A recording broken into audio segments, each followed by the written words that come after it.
coming after your state because the increased COVID numbers, hospitalizations, deaths are up in Texas. Texas Lieutenant Governor Dan Patrick was on with Nazi sympathizer Laura Ingraham. Well, Laura, the COVID is spreading, particularly most of the numbers are with the unvaccinated, and the Democrats like to blame Republicans on that. This is going to go away without a vaccine. It's going to disappear. One day, it's like a miracle. It will disappear.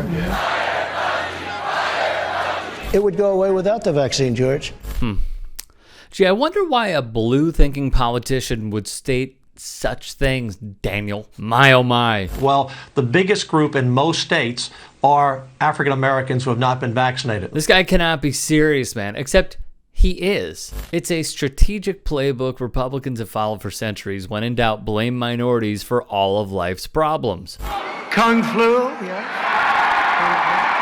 Some people call it the Chinese flu, the China flu, right? They call it the China as opposed to the China.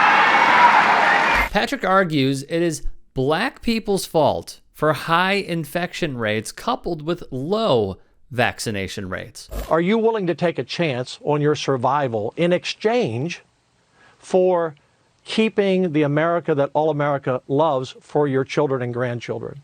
And if that's the exchange, I'm all in. Yet says he would sacrifice himself for the American economy. Fact-checking Patrick's demented words of black people driving cases of coronavirus to mitigate the harsh reality of the situation, the latest data from the Texas Department of State Health Services shows that the African-American population there is not driving the increase in cases. While vaccination rates are low among black Texans, the highest coronavirus case rates are among whites and Hispanics. Do we expect anything less from Patrick, a former right-wing radio host who told his audience that immigrants are pathogenic marauders? The number one problem we are facing is the silent invasion of the border, he once told a small golf club gathering. They are bringing third world diseases with them, he added misleadingly, citing tuberculosis, malaria, polio, and leprosy. When black athletes took a silent knee in protest against systemic racism and police brutality right on cue,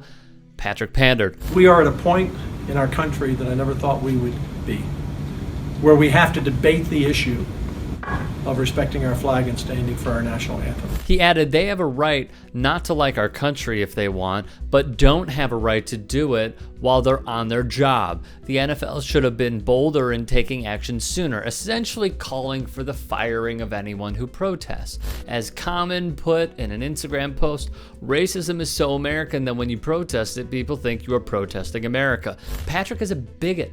No doubt about it. He even echoed a conspiracy theory popular in white supremacist circles known as the Great Replacement, something Trump staffer Stephen Miller echoed. It essentially states that native Anglos are being replaced by non-white immigrants, and the change is being pushed by either the Democrats, unnamed elites, or the Jews. In his alleged manifesto, the El Paso shooter specifically said he's fighting cultural and ethnic replacement. You know, for all these right-wingers decrying cancel culture and claiming it is ruining everything, just look at Patrick back in 2016, calling for the canceling of Nike in a Facebook post. Back in February, over 40,000 Texans died of COVID.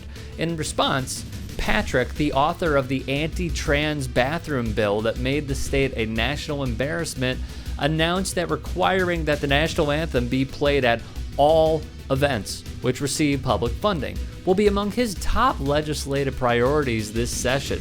More canceling being done. Dan Patrick was Donald Trump before Donald Trump was, said Brandon Rottinghouse, a professor of political science at the University of Houston. So is it any shock Patrick blames black people for his failures as lieutenant governor? Considering his racist past, paired with the inability to change his mindset, it's the least surprising thing we've seen today.